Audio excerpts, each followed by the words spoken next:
questions.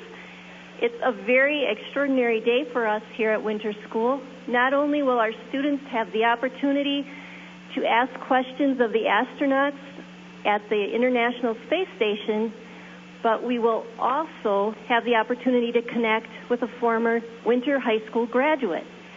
Jeff Williams, who is the son of Eunice and Jake Williams, who are here with us today, is an astronaut with NASA, and he graduated from Winter High School in 1976. So we're very excited to have him share a little bit of his career, which started with his education right here in Winter School. So our students are ready for their questions. We're ready to begin. I would like to invite Mr. Zopp up. He is going to introduce the students as they prepare to answer or ask their questions. Mr. Zopp? Thank you, Dr. Boileau. And in the interest of time, we're going to get right to the questions. Can I bring our first asker up? She is a senior here at Winter, Miss Liz Sweeney. This question is for Jeff.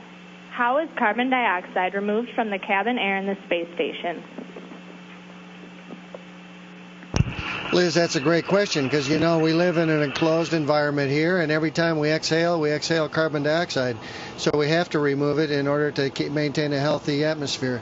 We have two machines, you could say, or two things on board that scrub the air, and they run the air basically through it, one in the Russian segment and one in the U.S. segment. And there's a chemical absorbent bed inside that machine that takes out the CO2 as the air flows through it, and that's how we maintain the required low CO2 level.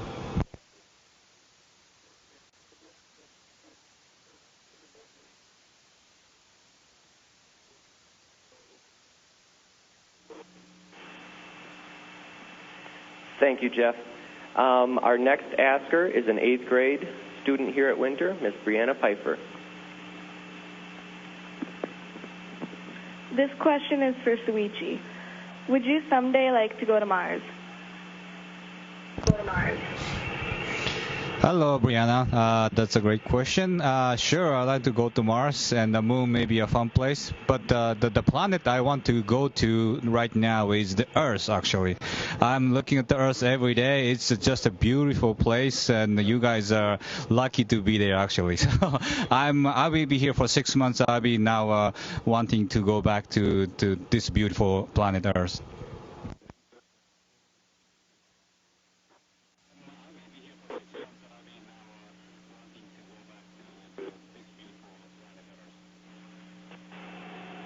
Thank you, Soichi. Our next question is from an 11th grader at LCO Ojibwe School, Mr. Tony Roach.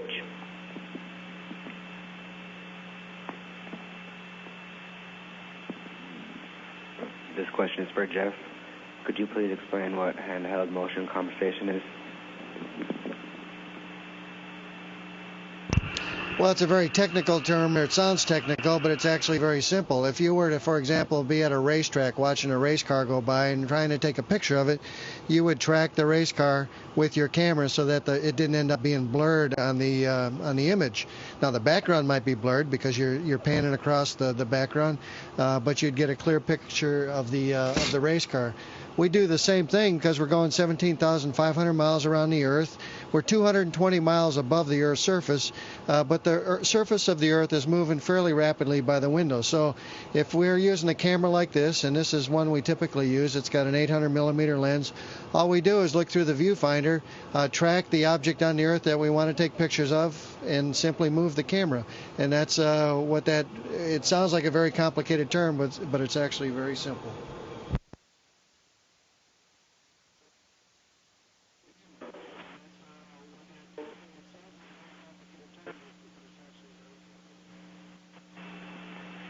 Thank you, Jeff. Our next question asker is a senior here at Winter, Mr. Jason Snell. This question is for Jeff. The handheld camera must take pictures through 4 panes of material. Why isn't there a camera outside the cabin that is remote controlled so there would be even less distortion in the photos? Well, actually, we do have video cameras outside. We use those for robotic operations, for following spacewalks, for approaching vehicles like the Space Shuttle or the Soyuz or a Progress cargo ship. But you're right, we don't, as a rule, have a still camera out there. We take all of the still photography through the windows. The windows are thick, and as you said, there are multiple panes, but they're very high-quality glass. So even with a lens this big, we don't get a whole lot of distortion in the imagery. And I'm sure you've seen some of the imagery taken by astronauts from the space station, and it's actually very clear. And you can actually pick out the streets in winter there and the school building that you're sitting in, and the pictures that we take with this lens.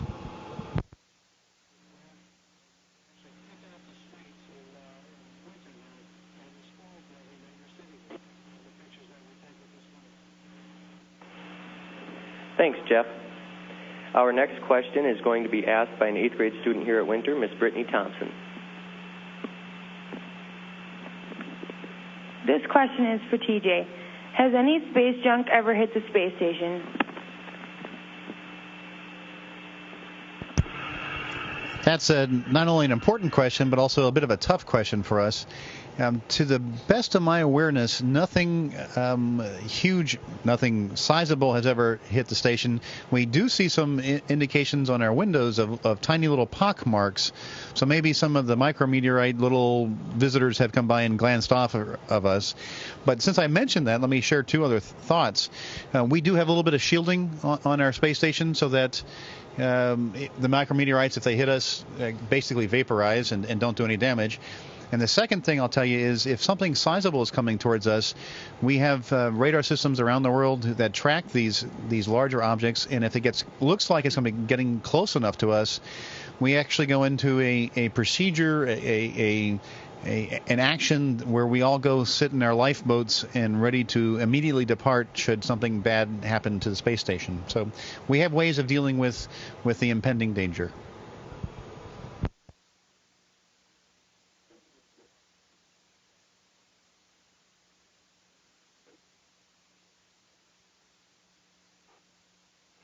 Thanks, TJ. Our next question will be asked by a senior here at Winter, Mr. Ryan Sedera.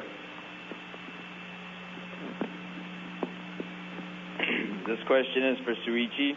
How do you find the mass of an object at zero gravity?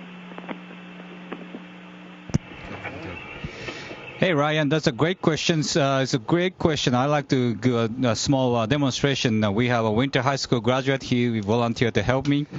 Here we have a water bag, weighs about 90 pounds on the ground. Of course, here it's zero gravity. It's like a feather. But using the two springs, and you can measure just like this, measure the timing between this up position and down position with the known spring coefficients. We can get the mass by equation. So this is the way we measure and find the mass in space.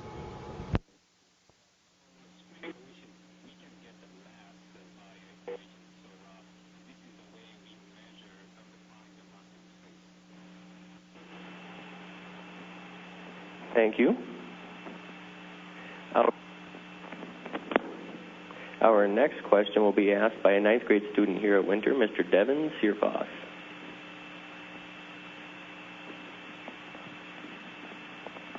This question is for TJ. Have you ever had any technical difficulties on the ISS? Thanks, Devin. Yeah, from time to time we do, but the nice thing is our systems have redundancies. For instance, just the other day, one of our two communication channels had a bit of a problem. We could hear the ground talking to us, but the ground couldn't hear us. So we swapped over to the second comm channel while the ground worked on troubleshooting the problem. Sure, occasionally we have problems, but we're not single string, and such that one failure would take us out completely. We use that redundancy to help us get around the problem until we can fix the original problem.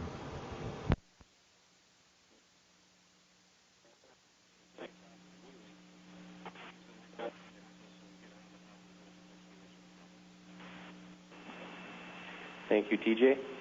Our next question will be asked by an 11th grade student here at Winter, Ms. Keela Strofe. This question is for Jeff. Is any research being done on long-term space travel and the dangers of high-energy radiation? Well, there's a lot of work that we do up here that will prepare us for leaving Earth orbit, for going back to the moon, onto Mars and whatnot. One of the things, as you point out, that we're concerned about is radiation protection. We pretty much know about what radiation can do and the damage that it can cause. And we continually monitor the radiation environment here, and there are scientists on the ground that predict higher levels of radiation, for example, from sunspots or whatnot. And on occasion, we will go to a portion of the space station that has more protection than other parts of the space station to protect us from that higher dose of radiation. But again, the big thing is protecting crews, especially when we leave Earth orbit and go to places like Mars. We're going to have more protection there. So yeah, there is a lot of work going on. On a broad spectrum of categories, we are working to prepare for future space exploration on board the International Space Station, and that's just one topic that we're studying.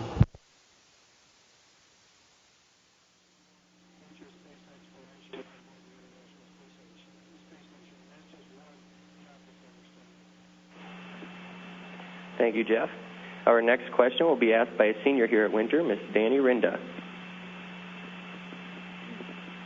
This question is for Jeff. Is time different on Earth relative to the space station? Well, there's a couple ways to answer that. If you were to compare the time going on the clock, watching the second hand go, the seconds would pass at the same speed here as down there. But subjectively, we feel the passing of time differently up here. You see the sunrise in the morning, unless it's a cloudy day, but you still see it get light, and you see it get dark in the evening. So there are a lot of cues on the Earth when you're on the Earth that tell you the passing of a day, and we live our lives with that sense of time largely. Up here we don't have that. As you know, we go around the Earth in 90 minutes, 16 times a day, so we can see lots of sunrises and sunsets. So really, we live on time according to our watch.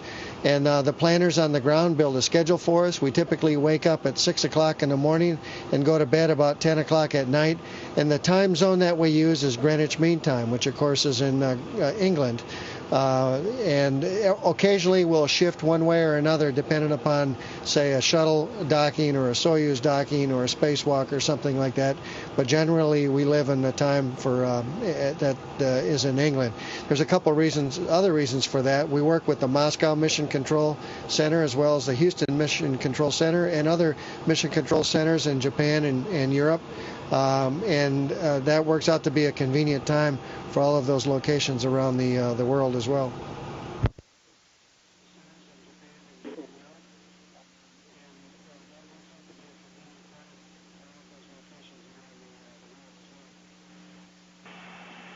Thank you, sir. Our next question will be asked by an 8th grade student here, Miss Veronica Snell. This question is for TJ. How long will NASA allow you to stay in space?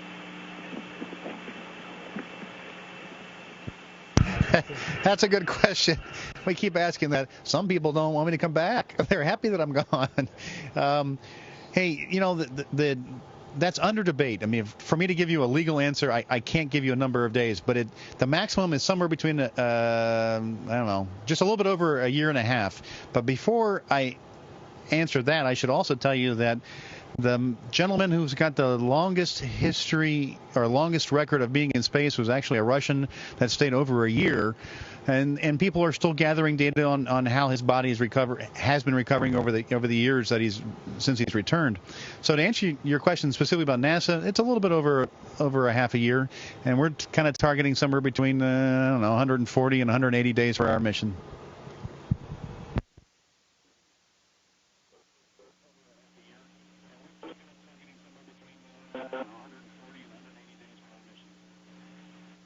Thank you, TJ. Our next question will be asked by an 11th grade student here, Mr. Matthew Hargis. This question is for Soichi. How would you escape the space station in case of an emergency? Hey, Matthew. Yes, like a big cruise ship, we have escape boat, like a small tugboat attached to the space station. Right now, we have 5 on board, and we have 2 escape vehicle. Each vehicle has 3 seats, so we don't have to fight for the seat actually. And just in case of like emergency, each of us has a designated seat in this escape vehicle and return to Earth safely.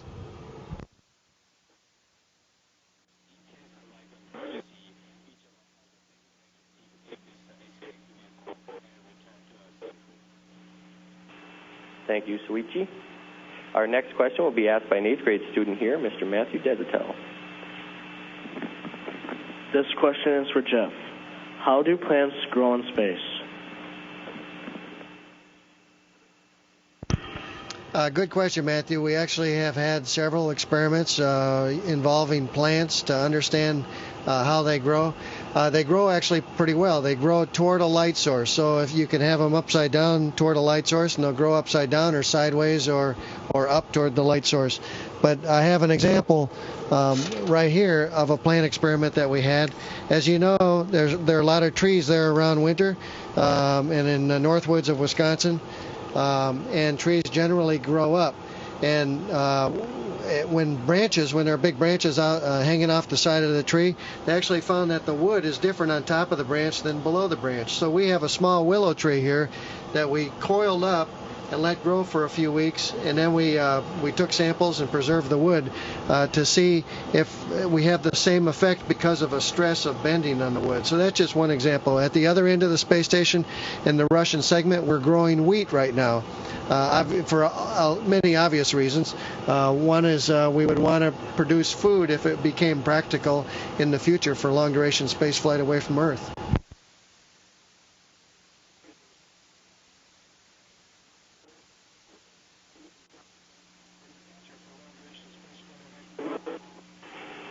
Thank you, Jeff. Our next question will be asked by an 11th grade student here at Winter, Ms. Lauren Arndt.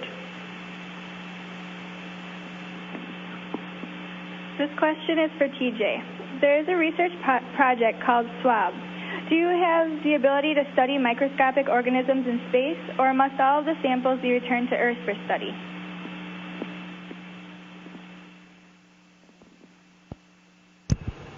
Thanks for that wonderful question. Since we're in an enclosed vehicle, there's a good chance that we can start getting microbes growing, and we do, in fact.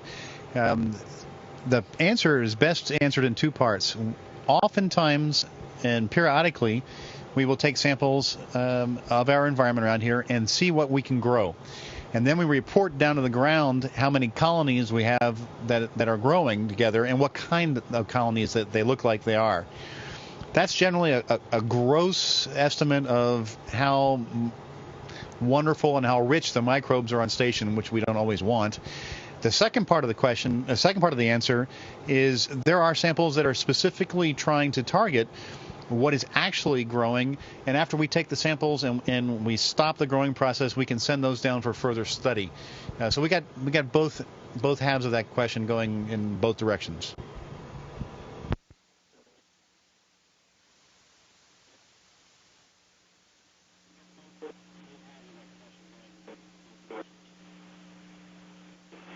Thank you, TJ. Our next question will be asked. I believe that was our last question, Jeff, so I'm going to turn the microphone back over to Dr. Boileau for a wrap-up. Thank you, everybody. Thank you all to all the students for wonderful questions. And Jeff, Soichi, and TJ, thank you for the insightful answers. What an educational experience this morning. We would like to wish Jeff a happy birthday. His birthday is January 19th, so happy birthday, Jeff. Thank you.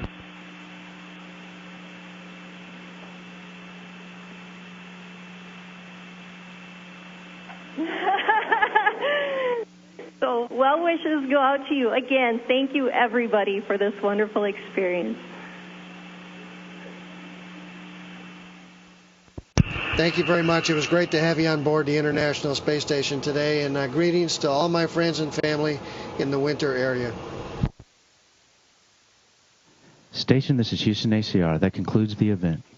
Thank you to all participants at Winter School. Station, we are now resuming operational audio communications.